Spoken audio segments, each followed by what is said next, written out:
En estos momentos nos encontramos con el doctor Sergio Villaseca, coordinador de medicina ocupacional de la empresa Support Brigades. Buenos días, doctor. ¿Cómo se encuentra? Paul, ¿qué tal? Muy buenos días. Un placer de estar aquí reunidos para tocar este tema. Sí, doctor, el placer es para nosotros bastante enriquecedor, ¿no? Contar con usted y que nos pueda esclarecer un poco de dudas que nos han nacido producto de este nuevo decreto supremo número 130-2022-PCM que acaba de ser publicado y que entraría en vigencia el día de mañana. Este decreto supremo pone fin al estado de emergencia en el país y esto ha causado un sinfín de dudas y comentarios que quisiera que usted nos ayude a esclarecer, ¿no? Y que nos ayude a entender un poco más en el aspecto de la medicina ocupacional, de la cual usted es experto, especialista, nos dé esos detalles y nos ayude a esclarecer de qué trata esta nueva norma. Por supuesto, Paul. Más que encantado de conversar sobre estos temas. Y aquí hay algo que tener muy en cuenta, ¿no? Justo tú lo has mencionado. Lo que pone en fin este decreto que acaba de salir, este decreto el número 130, pone fin al estado de emergencia. Y el estado de emergencia es algo muy diferente al estado de emergencia sanitaria. El estado de emergencia sanitaria recientemente fue publicado el 29 del 8 de este año. El 29 del 8 de este año se estuvo publicando el decreto supremo 015-2022-SA, en el cual se establece que el periodo de emergencia de emergencia sanitaria se dilata 180 días más, terminando aproximadamente el 25 de febrero del año 2023. Entonces, aquí hay dos cosas que tratar, ¿no? Una cosa es la emergencia, el estado de emergencia, y otra cosa es el estado de emergencia sanitaria. El estado de emergencia sanitaria hace referencia a la capacidad de respuesta de los operadores del sistema de salud para reducir el riesgo elevado de la existencia de un brote, epidemia o pandemia, ¿no? Que es justamente lo que hemos estado viviendo con el COVID. No hemos estado viviendo una pandemia. Entonces, ese nivel de respuesta de los centros de salud o la poca respuesta, o para que la respuesta de los centros de salud sea muchísimo más priorizada, es que se entra en un estado de emergencia sanitaria. Mientras que, por otro lado, el estado de emergencia nacional es cuando se dicta, o se suele dictar generalmente, cuando hay una perturbación de la paz o del orden interno de un país. Entonces, son dos temas muy diferentes.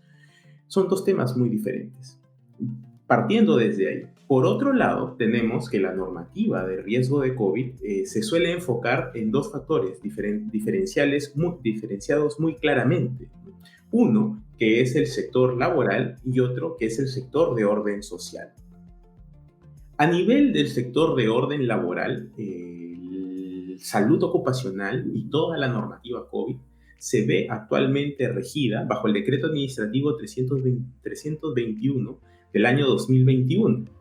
Y este decreto administrativo fue aprobado por la resolución ministerial 1275 del mismo año y que recientemente ha sido modificado por la resolución ministerial 675 del año 2022, ¿no?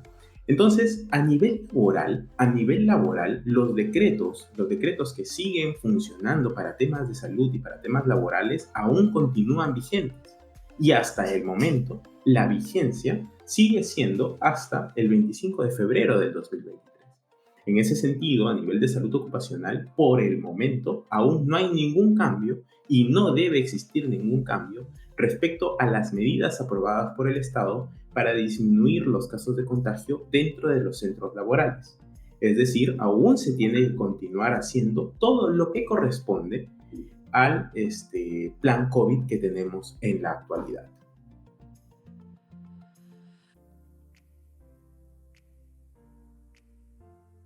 Perfecto. Sí, definitivamente la vigilancia médico-ocupacional se tiene que seguir realizando. Justamente, como te comentaba, ¿no? El decreto administrativo 321, modificado recientemente por la resolución ministerial 675 del 2022, continúa vigente. Por lo tanto, todas las acciones que se toman a nivel del servicio de salud ocupacional en cada una de las empresas debe continuar realizándose sin alteraciones por el momento hasta el 25 de febrero de este año. No tenemos ninguna otra normativa que haya derogado el Decreto Supremo 015 que te comentaba hace un momento. Por otro lado, hay que distinguir y hay que hacer una diferenciación muy grande entre lo que es vigilancia epidemiológica de COVID y la vigilancia médica ocupacional propiamente dicha. La vigilancia médica ocupacional propiamente dicha nace del artículo 6.4.7 de la Resolución Ministerial 312, publicada en el año 2011, en el cual se establece cómo se deben realizar los exámenes médicos ocupacionales. Y dentro de este artículo hace mención sobre la vigilancia médica ocupacional, es decir, que se tiene que vigilar a todas las personas que tengan alguna enfermedad crónica, ¿A qué nos referimos con enfermedades crónicas? Pues nos referimos a tiroides, nos referimos a cáncer, nos referimos a diabetes, a asma, a hipertensión, a una serie de patologías que pueden presentarse en las personas en el momento de que se encuentren laborando. Y si te has dado cuenta, yo acabo de mencionar hipertensión, asma, diabetes, que son justo enfermedades que también pertenecen a los grupos de riesgo de COVID. En ese sentido, hace ya mucho tiempo que las empresas deben justamente estar vigilando este tipo de estados prepatológicos, este tipo de patologías dentro de sus poblaciones vulnerables. No por riesgo a COVID, sino por riesgo a pandemias, ¿no? Que es justamente una de las últimas modificaciones que se ha dado de la Ley 29783 en marzo de este año.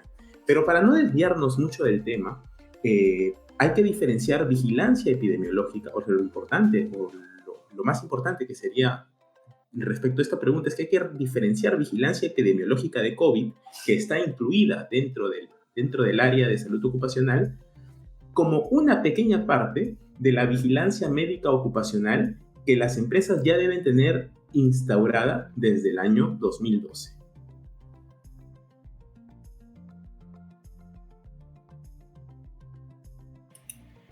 Por supuesto que se debe continuar con el servicio de salud ocupacional.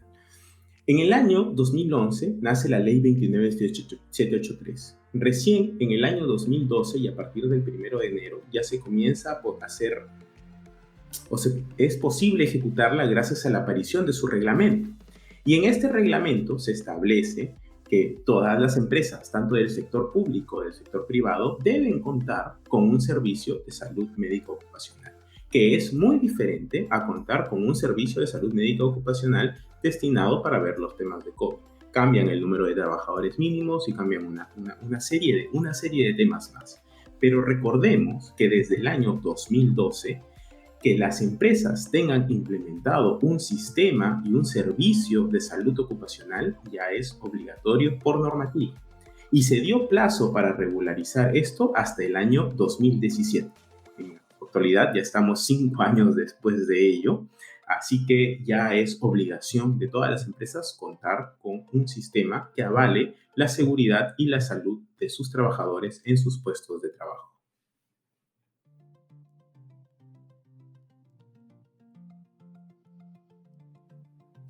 Bien, definitivamente esa es una pregunta que ha generado mucha controversia, para serte bastante sincero. Y la controversia se debe a un mal entendimiento o a una mala interpretación, quizás, del Decreto Legislativo 1499. El Decreto Legislativo 1499, en su artículo 6.1 y artículo 6.2, bueno, en el artículo 6.1, en su literal A y en su literal B, hace mención específica de que se suspenden los exámenes médicos ocupacionales. Sin embargo, esta suspensión del examen médico ocupacional se ve condicionada. La condición para que el examen médico no se realice, es que en las empresas de alto riesgo, el trabajador no cuente con un EMO realizado en su último año. Y para que las empresas de bajo riesgo, o mejor dicho, las empresas que no pertenecen a los rubros de empresas de alto riesgo, la única condición para que no se ejecute el examen médico ocupacional es que se tenga un examen médico ocupacional previo, el cual se pueda validar su vigencia. En resumen, y quizás para ponerlo un poco más sencillo, se requiere tener de un examen médico ocupacional, el cual pueda ser validado, refrendado y prolongado en vigencia por un médico ocupacional. Pero si este examen no existiera, el empleador está en la obligación de regularizarlo. Entonces, los cambios que han ocurrido frente a este último decreto que ha salido, el 130, no afectan otra vez el estado de emergencia sanitaria, simplemente están afectando el estado de emergencia nacional. Por lo tanto, el decreto legislativo 1499 continúa vigente, con sus acepciones del artículo 6.1 que estábamos comentando. Y en el artículo 6.2 establece pues lo que te estaba comentando, ¿no? Que los exámenes médicos ocupacionales deben ser ya validados por el médico ocupacional para determinar si estos se pueden extender o no. Ese sería más o menos el panorama que tenemos respecto a los exámenes médicos ocupacionales.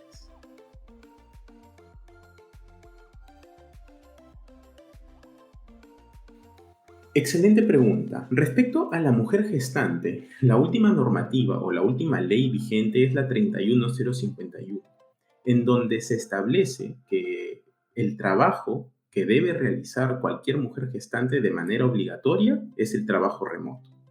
En ese sentido, y como aún nos encontramos en un estado de emergencia, porque la 31051 también hace referencia a un estado de emergencia sanitaria, las medidas que se han tomado respecto a la 31051 y al decreto administrativo 321 establecen que la mujer en periodo de gestación y en periodo de lactancia hasta el 6º mes deben realizar trabajo remoto.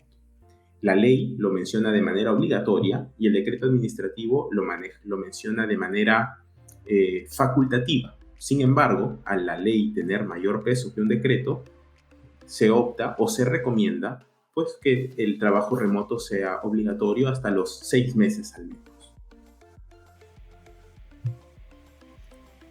Bien, esta ha sido la entrevista que hemos tenido con el doctor Sergio Villaseca Robertson, coordinador de medicina ocupacional de la empresa Super Brigades. Muchas gracias, doctor. Muchas gracias, Paul.